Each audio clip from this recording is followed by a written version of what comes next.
Good morning दोस्तों, स्वागत है आपका आज के मुख्य समाचारों में। जी हां दोस्तों, आपको यहां पर देखने को मिलेंगी सुबह से लेकर शाम तक की तमाम बड़ी खबरें मुख्य समाचार ब्रेकिंग न्यूज अपडेट्स के रूप में। तो चलिए दोस्तों, जान लेते हैं आज की पहली बड़ी खबर। पूर्व सांसद महुआ मोइत्रा के घर पर सीबीआई का छापा। लोकपाल के आदेश के बाद केस फॉर क्यूरी केस में हुआ एक्शन। इसी मामले में गई थी सांसदी भी। जी हां दोस्तों, टीएमसी नेता महुआ मोइत्रा के कोलकाता स्थित घर पर सीबीआई ने शनिवार को छापा मारा। संसद में पैसे लेकर सवाल पूछने के आरोप को लेकर सीबीआई की टीम उनके घर पर सर्चिंग कर रही है। इसी केस में महुआ की 8 दिसंबर 2023 को सांसदी भी चली गई थी। दरअसल दोस्तों, लोकपाल ने 19 मार्च को केस फॉर क्यूरी केस को लेकर सीबीआई को जांच करने के आदेश दिए थे। साथ ही कहा था कि 6 महीने में केस की रिपोर्ट फाइनल कर दी जाए और हर महीने स्टेटस रिपोर्ट भी पहुंचाए। लोकपाल के आदेश के बाद सीबीआई ने 21 मार्च को महुआ के खिलाफ एफआईआर दर्ज की थी। इसके बाद दोस्तों, जान लेते हैं अगली खबर। गिरफ्तारी और रिमांड के खिलाफ हाईकोर्ट पहुंचे केजरीवाल। अर्जी पर कल ही सुनवाई की लगाई गुहार। जी हां दोस्तों, दिल्ली के मुख्यमंत्री अरविंद केजरीवाल ने अपनी गिरफ्तारी और शुक्रवार को ट्रायल कोर्ट द्वारा ईडी को दी गई रिमांड के खिलाफ दिल्ली हाईकोर्ट का रुख किया है। उन्होंने अपनी याचिका में हाईकोर्ट से तत्काल सुनवाई की मांग करते हुए कल ही सुनवाई की गुहार लगाई है। केजरीवाल ने अपनी याचिका में दलील दी है कि उनकी गिरफ्तारी और रिमांड आदेश दोनों अवैध हैं और वह तुरंत हिरासत से रिहा होने के हकदार हैं। साथ ही उन्होंने कार्यवाहक मुख्य न्यायाधीश से रविवार यानी कि 24 मार्च को तत्काल सुनवाई की मांग की है। ईडी ने गुरुवार को केजरीवाल के घर पर सर्च के बाद उन्हें गिरफ्तार कर लिया था और शुक्रवार को दिल्ली की रावत एवेन्यू कोर्ट के समक्ष पेश किया था, जहां से कोर्ट ने केजरीवाल को 28 मार्च तक ईडी की रिमांड पर भेज दिया है।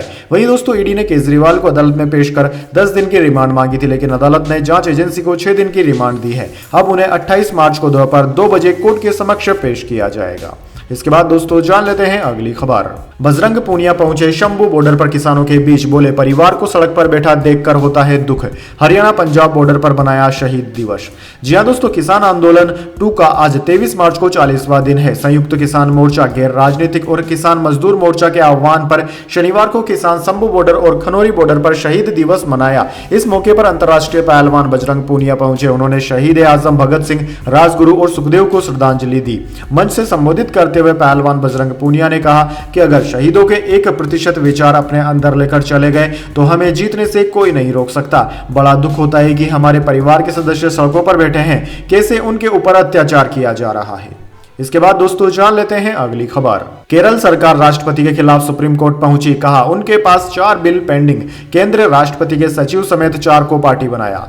जी हां दोस्तों, केरल सरकार ने सुप्रीम कोर्ट में राष्ट्रपति के खिलाफ अर्जी लगाई है। इसमें कहा गया है कि वे 4 लंबित बिलों को मंजूरी नहीं दे रही है। इन विधेयकों को राज्य विधानसभा पास कर चुकी है। केरल सरकार ने याचिका में जिन 4 बिलों का जिक्र किया है उनमें university laws amendment number 2 bill 2021, the Kerala सरकार कोऑपरेटिव सोसाइटी संशोधन bill 2022, the university laws amendment bill 2022 और the university laws amendment number 3 bill 2022 है। केरल सरकार ने यह भी कहा है कि बिना कोई कारण बताए इन बिलों को असंवैधानिक करार दिया गया है। इसके बाद दोस्तों, जान लेते हैं अगली खबर। मास्को आतंकवादी हमले में अब तक 143 की मौत, 11 गिरफ्तार। पुतिन ने कल राष्ट्रीय शोक घोषित किया। रूस बोला खून का बदला खून से लेंगे। जी हां दोस्तों, रूस की राजधानी मास्को में क्रोकस सिटी हॉल पर हुए आतंकी हमले में मरने वालों की संख्या 143 हो गई है। हमले के लगभग 24 घंटे के बाद शनिवार को राष्ट्रपति पुतिन ने देश को संबोधित किया। उन्होंने 24 मार्च को राष्ट्रीय शोक की घोषणा की। पुतिन ने कहा कि हमलावरों ने यूक्रेन की तरफ भागने की कोशिश की, सभी को पकड़ लिया गया है, उन्हें कड़ी सजा दी जाएगी। पुतिन ने कहा कि हमारे दुश्मन हमें बांट नहीं सकते। रूस ने अब तक 11 लोगों को गिरफ्तार किया। इनमें 4 हमलावर हैं और 7 उनकी मदद करने वाले बताए गए हैं। दोस्तों, आरटी इंडिया की रिपोर्ट के मुताबिक रूस के सिक्योरिटी सर्विस के चीफ ने रूसी राष्ट्रपति व्लादिमीर पुतिन को बताया कि 4 संदिग्ध सफेद रंग की कार में भागने की कोशिश कर रहे थे। इन्हें रूस यूक्रेन बॉर्डर से पकड़ा गया। सभी को मास्को ले जाया जा रहा है। इसके बाद दोस्तों, जान लेते हैं अगली खबर। होली से पहले राजस्थान सरकार का किसानों को तोहफा, 2400 रुपए प्रति क्विंटल की दर से खरीदा जाएगा गेहूं। जी हां दोस्तों, होली से पहले राजस्थान की वजरलाल सरकार ने किसानों के लिए खुशखबरी का ऐलान किया है। राजस्थान सरकार अब 2400 रुपए प्रति क्विंटल की दर से गेहूं खरीदेगी। किसानों को गेहूं पर 125 रुपए बोनस मिलेगा। वहीं दोस्तों, केंद्र सरकार ने इस साल गेहूं खरीद के लिए न्यूनतम समर्थन मूल्य 2275 रुपए प्रति क्विंटल रखा है। इसे और बढ़ाते हुए राजस्थान सरकार ने गेहूं पर 125 रुपए प्रति क्विंटल बोनस निर्धारित किया है। इसे मिलाकर न्यूनतम समर्थन मूल्य अब 2400 रुपए प्रति क्विंटल हो गया है। इसी के साथ 17 लाख किसान क्रेडिट कार्ड भी जारी किए गए हैं। इसके बाद दोस्तों, जान लेते हैं अगली खबर। इलेक्ट्रोल बॉन्ड की बैलेंस शीट। देश की 771 कंपनियों ने 11,484 करोड़ के बॉन्ड खरीदे, 22 कंपनियों ने ही 50% चंदा दिया।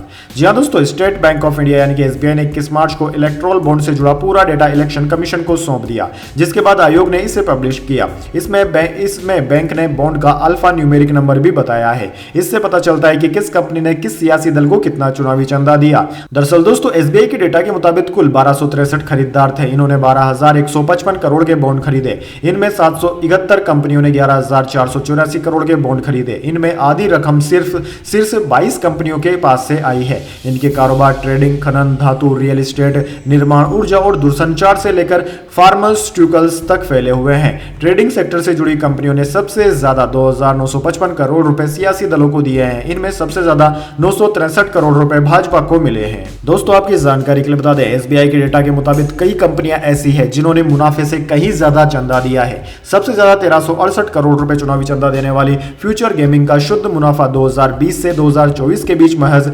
215 करोड़ रुपए रहा था। इसके बाद दोस्तों जान लीजिए अगली बड़ी खबर। केजरीवाल केस पर कमेंट करने पर जर्मन डिप्लोमेट तलब। जर्मनी ने कहा था उनका निष्पक्ष ट्रायल हो। भारत का जवाब, हमारे मामले में दखल न दें। जी हां दोस्तों, दिल्ली के सीएम की गिरफ्तारी पर बाहरी देशों की प्रतिक्रिया आनी शुरू हो गई है। जर्मनी पहला देश है जिसने केजरीवाल की गिरफ्तारी पर बयान दिया। जर्मनी के विदेश मंत्रालय ने शुक्रवार को कहा कि हमने इस मामले को नोटिस में लिया है। केजरीवाल को निष्पक्ष और सही ट्रायल मिलना चाहिए। जर्मनी के विदेश मंत्रालय के इस बयान पर भारत के विदेश मंत्रालय ने आपत्ति जताई। भारत ने जर्मनी असेंबली के डिप्टी हेड को तलब किया। न्यूज एजेंसी एएनआई के मुताबिक उनसे कहा गया है कि जर्मनी भारत के आंतरिक मामलों में दखलंदाजी न करे। इसके बाद दोस्तों जान लेते हैं अगली खबर। अनशन के बाद भी लद्दाख की आवाज क्यों नहीं पहुंच रही है दिल्ली? प्रधानमंत्री मोदी को दिखानी चाहिए संवेदनशीलता।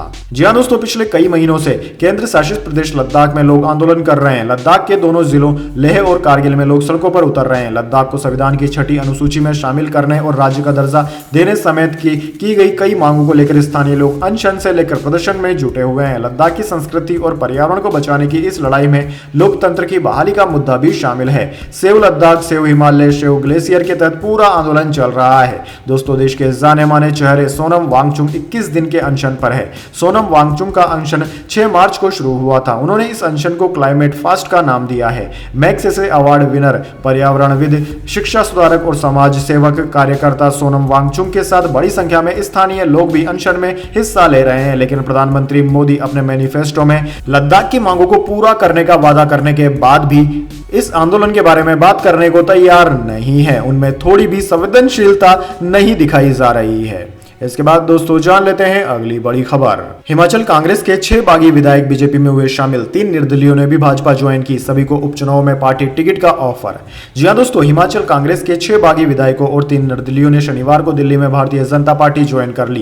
केंद्रीय सूचना एवं प्रसारण मंत्री अनुराग ठाकुर ने पार्टी मुख्यालय में इन्हें पटका पहनाकर पार्टी में शामिल किया। इन विधायकों ने हिमाचल में राज्यसभा चुनाव में क्रॉस वोट किया था, जिससे कांग्रेस कैंडिडेट हार गए थे। इन बागी विधायकों में सुजानपुर के राजेंद्र राणा, धर्मशाला के सुधीर शर्मा, लाहौल स्पीति के रवि ठाकुर, बड़सर से इंद्रदत्त खरनपाल, कुटेलहड़ से देवेंद्र कुमार और भुट्टो व गंगरेट से चैतन्य शर्मा और निर्दलीयों में देहरा से होशियार सिंह, नालागढ़ से केएल ठाकुर और हमीरपुर से आशीष शर्मा शामिल हैं।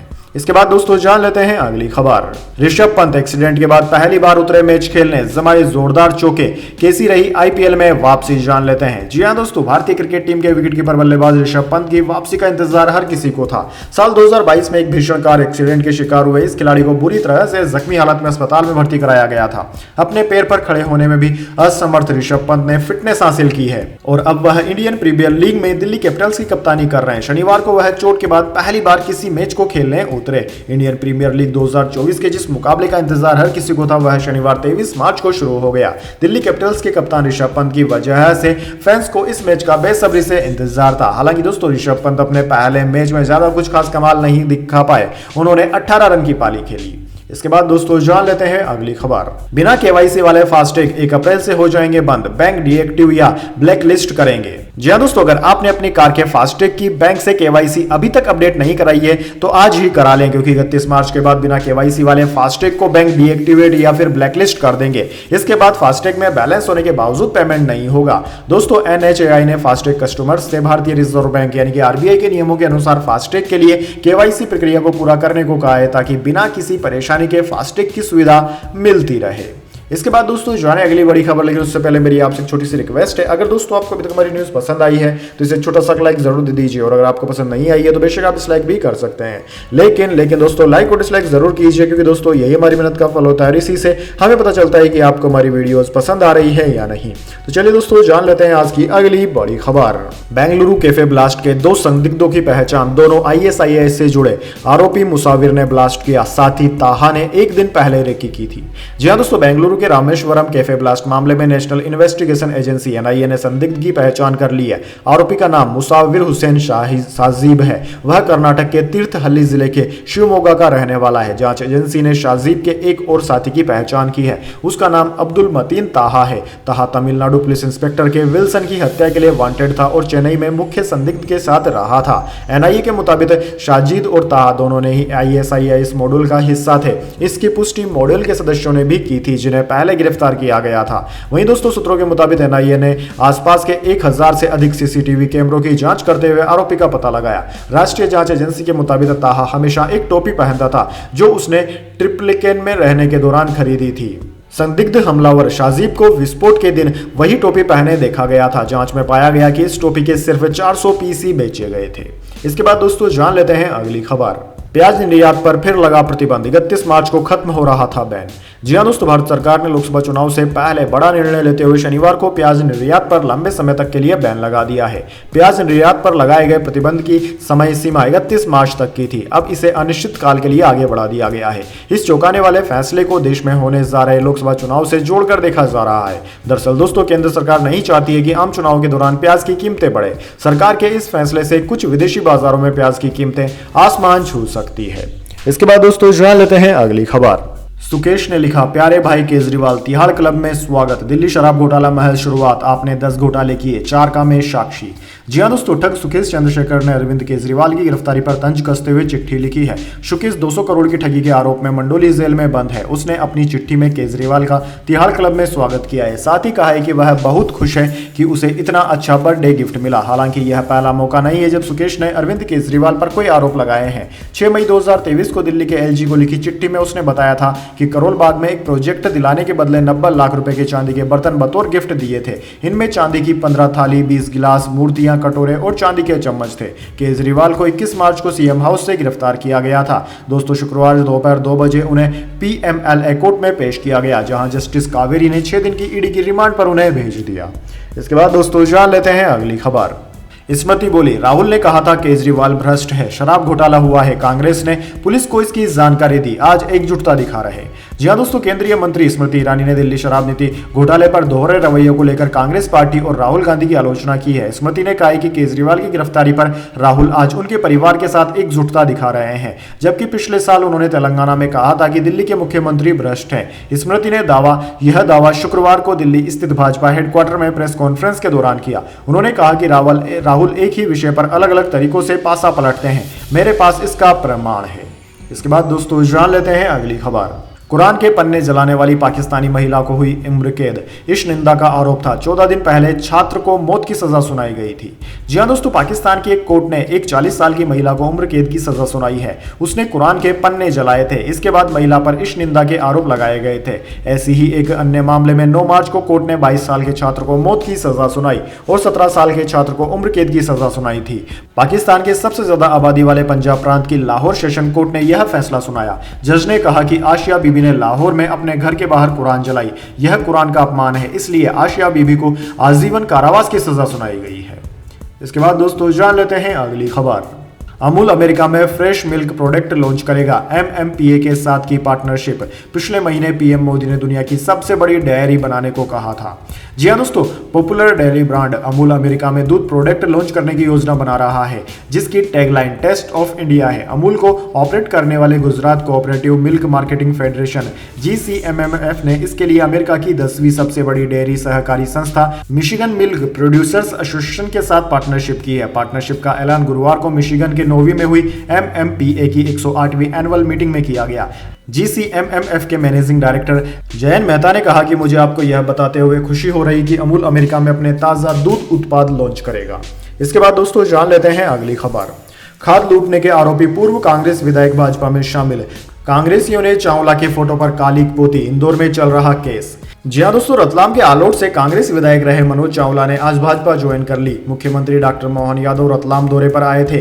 चावला ने सीएम के सामने भाजपा की सदस्यता ग्रहण की है। उनके साथ कांग्रेस के अन्य कार्यकर्ता भी भाजपा में शामिल हुए। इससे पहले चावला ने प्रदेश कांग्रेस कमेटी अध्यक्ष जीतू पटवारी को इस्तीफा भेज दिया था। मनोज चावला के भाजपा ज्वाइन करने के बाद रतलाम के नामली में कांग्रेस कार्यकर्ताओं ने नाराजगी व्यक्त की। कांग्रेस के पोस्टर में चावला की फोटो पर कांग्रेस कार्यकर्ताओं ने कालिख भी पोती। इसके बाद दोस्तों जान लेते हैं अगली खबर। पूर्णिमा 2 दिन लेकिन 24 को जलेगी होली। 9 शुभ योगों में होगा होलिका दहन। पिछले 700 सालों में नहीं बना ऐसा संयोग।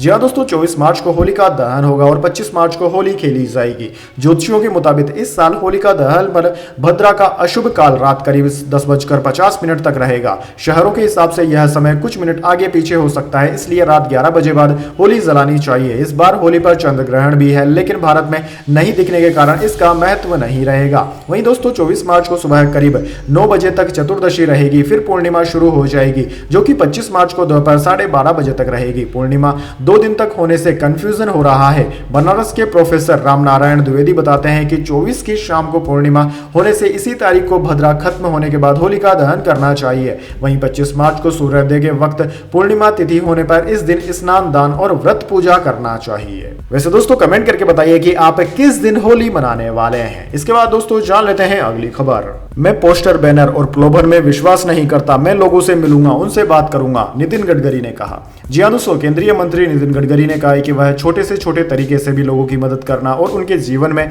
सकारात्मक बदलाव लाने के लिए काम करते रहना चाहते हैं। भारतीय जनता पार्टी भाजपा के वरिष्ठ नेता ने पीटीआई भाषा को दिए साक्षात्कार में कहा कि रोजगार के अवसर सृजित करना और गरीबी खत्म करने के लक्ष्य के साथ नरेंद्र मोदी सरकार काम कर रही है। गडकरी को भाजपा ने आगामी आम चुनाव के लिए नागपुर संसदीय क्षेत्र से लगातार तीसरी बार उम्मीदवार बनाया है। वहीं दोस्तों नागपुर से भाजपा प्रत्याशी के तौर पर विभिन्न मुद्दों और अपनी योजनाओं के बारे में बात करते हुए उन्होंने कहा कि मैं लोगों से मिलना जारी रखना चाहता हूं। मेरा मानना है कि सार्वजनिक जीवन में लोगों से मिलना और छोटे से छोटे संभव तरीके से भी उनकी मदद करना जरूरी है। मैं स्वास्थ्य और शिक्षा क्षेत्रों में काम करना जारी रखना चाहता हूं और यथासंभव समाज की सेवा करना चाहता हूं। उन्होंने कहा कि मैंने रोजगार सृजन, स्वास्थ्य, शिक्षा, खेल, संस्कृति के संदर्भ में अच्छे बुनियादी ढांचे के जरिए लोगों के समग्र विकास और उनके जीवन स्तर में सुधार में मदद करने की कोशिश की। मैंने इन मोर्चों पर प्रयास किया और मैं बहुत कुछ करने की कोशिश हमेशा करता रहूंगा। तो दोस्तों यह थी आज की तमाम बड़ी खबरें। इसके बाद दोस्तों बारी आती है आज के माइंड क्विज क्वेश्चन की। जी हाँ दोस्तों, एक आसान से सवाल का जवाब देकर आप जीत सकते हैं एक सरप्राइज गिफ्ट हमारे यूट्यूब चैनल की ओर से। तो दोस्तों आज का सवाल आपकी स्क्रीन पर आ चुका है। भारत में कुल कितने केंद्र शासित प्रदेश हैं? जी हाँ दोस्तों, आप जानते हैं भारत में कुल कितनी यूनियन टेरिटरीज हैं? तो जल्दी से उनकी संख्या कमेंट बॉक्स में लिख दीजिए। अगर दोस्तों आपका जवाब पता एकदम सही और आप चले जाते हैं लकी विजेता के रूप में, तो आपको मिल सकता है एक सरप्राइज गिफ्ट हमारे यूट्यूब चैनल की ओर से। तो दोस्तों जल्दी से अपना उत्तर कमेंट बॉक्स में लिख दीजिए, वीडियो को लाइक कर लीजिए, चैनल को सब्सक्राइब करके बेल आइकन भी दबा लीजिए। धन्यवाद। वंदे मातरम। जय हिंद, जय भारत।